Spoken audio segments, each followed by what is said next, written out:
회중의 장로들이 여호와 앞에서 그 수송아지 머리에 안수하고 그것을 여호와 앞에서 잡을 것이요.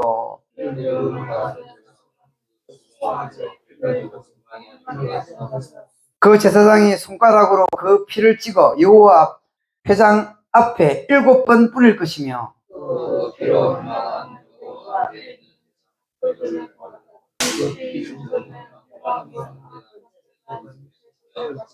그것의 기름은 다 떼어 제단 위에서 불사르 돼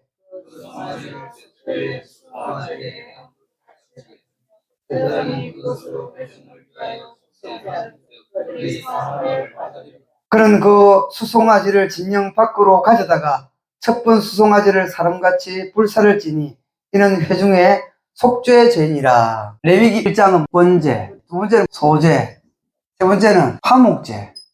레위기 4장에는 속죄, 속죄제는 죄를 속하는 것이죠. 제목에 그 제사의 성격이 다 들어있다. 그런데 1번, 2번, 3번은 원래 하나님이 레위기에서 번제를 이렇게 하라, 뭐를 이렇게 하라 하기 전에도 이미 아브라함이 제사를 드렸죠. 아브라함이 번제와 소제와 화목제 이런 거를 이미 드리고 있었단 말이지. 하나님이 그러면 십계명을 말하기 전에도 하나님인 사람이 거짓말하면 안 되지만은 이제 십계명을 할 때에 하나님이 내 이웃에 대하여 거짓 증거하지 말라고 딱 이야기하는 것이죠. 오늘 이 제사도 원래 약간 희미하고 두리뭉실한 것을 이제 레위기는 제사니까 정확하게 이야기를 해주는 거예요. 번제, 소제, 화목제. 이미 이런 제사를 드리고 있었지만은 더 선명하게 딱 이야기해주고 번제, 소제, 화목제가 왜 앞에 놓느냐 하면 이것이 근본적인 제사다. 중요한 제사다. 예수 그리스도의 이름으로 우리가 하나님의 자녀 되었다. 너희들은 구별되었고 너희는 하나님께 감사해야 되고 너희는 하나님과 하나 되어야 된다. 그 이야기를 하고 있는 것입니다. 그러면서 이 속죄제는 이렇게 선명하게 레위기 4장에서 말하는 것처럼 성경에 언급이 없습니다. 그런데 이제 드디어 등장하는 거라. 왜 속죄제가 등장할까요? 죄의 문제가 이렇게 하나님께 예배드려서 화목해서 하나님 백성이 되었죠. 하나님의 백성은 정결하게 살아야 되지. 하나님 믿는 사람이 살아가야 되는 방법이에요. 하나님 앞에서 정결하고 더러움이 없는 경건은 그 고아와 거부를 그 환난 중에 돌보고 또 자기를 지켜 세속에 물들지 않는 그런 삶을 살아가야 되는데 그런 정결한 삶을 살려면 이게 있으면 됩니까? 안 됩니까? 부정하면 안 된다. 다른 게 부정이 아니라 손을 안 씻어서 부정이 아니라 사람은 왜 더럽게 되냐 하면 죄 때문에 더럽게 됩니다. 죄를 씻는 걸 다른 말로 속죄라 그러잖아요. 그러니까 하나님을 믿는 사람은 죄가 덕지 붙어가지고 그렇게 더러운 삶을 살면 하나님이 그 더러운 걸 좋아하는 거야. 그러니까 예수 피로 예수님의 은혜로 우리가 부정하지 말고 정결하게 되어서 그렇게 살기를 원하기 때문에 그 속죄제가 따라 나오는 것입니다. 속죄제는 사장에 몇 가지 종류가 있어요. 첫째는 제사장이 범죄했을 때 드리는 속죄제가 있고 그 다음에 온 회중이 범죄했을 때 드리는 속죄제가 있고 족장이 죄를 지었을 때 드리는 속죄제가 있고 평민이 죄를 지었을 때 각각의 종류가 있는데 그 사람들이 죄를 지었을 때는 속죄제를 드리는 특별히 13절에 보니까 부지 중에 범하였다. 실수로 알지 못하는 가운데 죄를 지었을지라도 하나님께 제물을 바칩니까?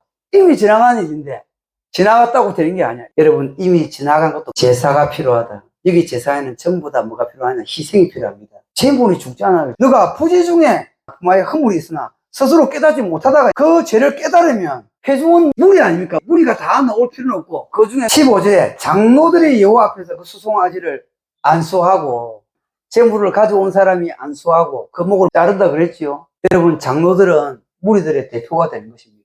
책임을 져야 되는 것이죠. 그렇게 해서 회중이 드리는 속죄제가 들이대고 있는데 내가 몰랐다고 되는 게 아닙니다. 성경 보십시오. 너가 실수한 거, 부지 중에 한 거, 이미 지나간 것이라도 그 지나간 것에 대해서는 속죄제를 드리라. 정결하라고, 깨끗하라고. 하나님이 원하는 사람은 그렇게 살아야 된다고. 그래서 속죄제니까 죄를 속하는 그것이 모든 것의 핵심이겠구나. 우리는 이렇게 생각하는데 속죄제는 죄 자체를 다루다기보다 그게 아니라 죄 자체를 문제 삼는 것보다 이미 지나가고 나중에 깨달았잖아요. 그게 실제적으로 너도 모르고 나도 모르게 내가 죄를 지었는데 아무도 모르게 지나갔는데 그래서 죄 자체가 문제를 삼기보다 나중에 깨닫고 났을 때에 그 죄가 그 사람에게 주는 결과 죄의 결과에 더 주목을 하고 있다. 즉, 죄가 일으킨 부패와 부정, 죄를 지으면 사람이 어떻게 부정하게 되고 죄가 떨어붙잖아. 부정한 거예요. 그래서 예수 피로 씻어야 되는 거예요. 죄가 붙었는데 모르고 있다가 나중에 알게 돼서 어떻게 됩니까? 죄는 이미 붙었는데 그거를 떼내야 돼가 청결하게 해야 된다. 그 청결하게 하는 예배가 속죄제다. 죄에는 희생이 필요하다. 누구 희생입니까? 여기는 소지만은 원래는 누굽니까? 우리 예수님이 십자가 달린 것은 우리 죄를 지고 속죄제가 되신 것이죠. 예수님이 우리의 화목제물 되고 번제되고 속죄되고 속죄제도 되는 것입니다. 그래서 우리의 죄는 예수 보혈로 하나님의 은혜로 그렇게 우리 죄를 씻어야만 되는 것이다. 실수로 지나갔다고 없어지는 게 아닙니다. 이 묻어 있는 거야. 나중에 봤더라도 그걸 씻어야 되는데 그것은 예수 이름으로 지는 줄 믿습니다. 이 부정한 건 하나님이 싫어합니다. 그런데 우리는 하나님 앞에서 하나님을 이미 믿은 자로서 정결하게 살아야 되는데 뭐가 우리를 더럽게 하냐? 이 죄가 우리를 더럽게 한다. 근데 죄를 지은지도 모르고 살다가 죄를 깨닫게 된 그때에 이미 지나갔다고 지나간 걸로 하자. 이게 아니고 반드시 예배 때에 우리 예수 이름이 거룩이 되어야 되고 예수님을 생각해야 되는 것이고 나에게 회개가 있어져야 되는 것이고 예수님을 예표하는 겁니다. 결국은 예수님 이야기인데 근데 그 예수님을 나 때문이잖아. 우리 때문에. 그러니까 예수님이 반드시 기억이 되어야 되고 그 예수의 피고 우리가 씻는다는 것을 하나님 앞에 고백이 되어야 되고 그것이 바로 속죄 죄를 드리는 것이다. 제가 덕지덕지 들어붙어 있는데 하나님한테 예배한다고 예배가 되냐 하면 그게 예배가 될 턱이 없죠. 그렇기 때문에 이 사장에서는 제사장이 죄 지었을 때, 회중이 죄 지었을 때, 족장이 지었을 때, 평민이 지었을 때에 그거를 반드시 속해야 된다고 하나하나 이야기를 하고 있는 것이죠. 여러분 야고보서에서는 온 율법을 지키다가 그 하나를 범하면 모두 범한 자가 되나니 제 하나가 그렇게 중요한 거예요. 온 율법을 지켰는데 그 하나를 범하면 모두 범한 자가 되니 이게 죄가 심각한 거야. 다 좋은데 다 깨끗한데 하나가 곰팡이가 딱 폈어. 이거 제거해야 되는 거예요. 그러면 이게 다 사는 겁니다. 그런데 이거 하나 아무것도 아니라고 성경에는 온 이스라엘이 여리고 침몰할 때 딱 한 가정이 한 사람이 아간이라는 사람이지 하나님 말 안 들었을 때 하나님 어떻게 했습니까? 정확하게 제비 뽑아가지고 요것만 도로내 버렸지. 왜?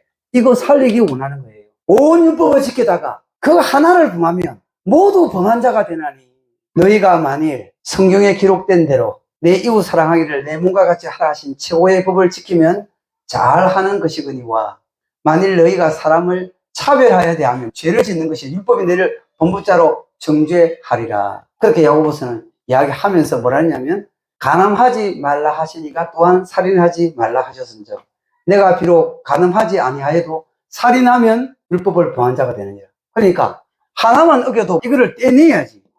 정결해야지. 이 정결 안 하는 죄가 가만히 있는 죄가 아니고 굳이 치자면 여기 죄가 하나 묻었어요. 요걸 갖다가 우리는 놔두면 요것만 있잖아요. 이 죄는 여기 하나에서 점점 곰팡이처럼 퍼져가지고 온 옷을 다 점령하고 몸도 상하게 하는 그런 것이 바로 죄다. 그렇기 때문에 아간을 도려내는 거죠. 이거를 도려내야 되는 것이죠.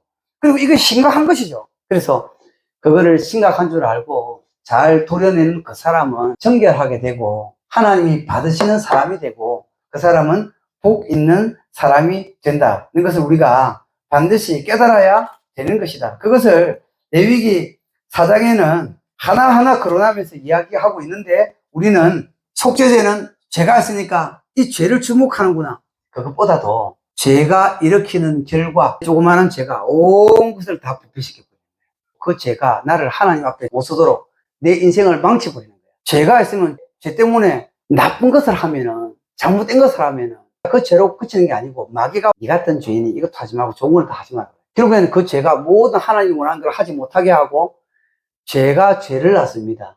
아무것도 아닌 죄에 한 발 내딛어 가지고 그것 때문에 연결되고 뭐 하려다가 파국으로 가가지고 그러니까 그 죄는 회개하고 도려내고 잘라내고 죄의 심각성을 알고 하나님 있는 사람 번제, 소제, 화목제 죄 없이 살아야 되는 시간. 그게 정결입니다. 이 정결은 몸이 깨끗한 게 아닙니다.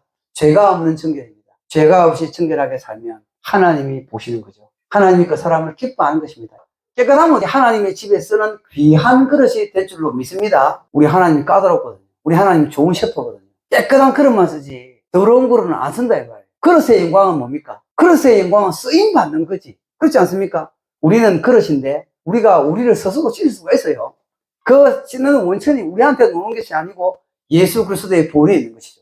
하나님 의지하면 우리 주님은 그 씻을 수 있는 그 능력을 주는 것이죠. 그래서 예수 피로 하나님의 이름으로 그 죄를 씻고 회개하고 돌이켜서 정결하게 되어야 된다. 정결하게 되면 하나님이 쓰시는 하나님의 집에 거릇이 돼요. 그게 복된 것이죠. 목적을 이루는 것이고, 그 목적을 이루지 못하는 사람은 왜 목적을 이루지 못하느냐? 어떤 사람은 이렇게 생각합니다. 공부 많이 못해서, 돈이 없어서, 내가 안 뛰어나서 인간의 목적을 못 이룬다. 절대 그렇지 않습니까? 인간이 목적 못 이루는 것은 전부 다 흠망한 것을 따르고 죄 때문입니다. 그런데 죄가 없는 사람은, 그럼 비록 거짓 나사로라도 하나님을 의지하고 살아갈 때 그 사람은 그 목적을 이룹니다. 비록 십자가에 달린 강도라도 죄를 많이 지었어도 자기 죄를 예수 피로 씻으면 그 사람이 그 목적을 이루는 줄을 믿습니다. 그러니까 우리는 하나님 앞에 설 때 항상 예배 드릴 때 정결해야 된다. 어떻게 정결하냐? 예배하면서 예수 이름 부르면서 하나님의 은혜를 기억하고 깨달으면서 정결하게 되는 것이죠. 우리는 이제 말씀을 들었습니다. 레위기를 통해서 너 죄는 속해져야 된다. 너는 정결하게 되어야 된다. 일일이 말은 다 하고 있지만 그 정결한 것은 하나님이 기뻐하시고 쓰시는 복된 그릇, 복된 사람 될 줄을 믿습니다.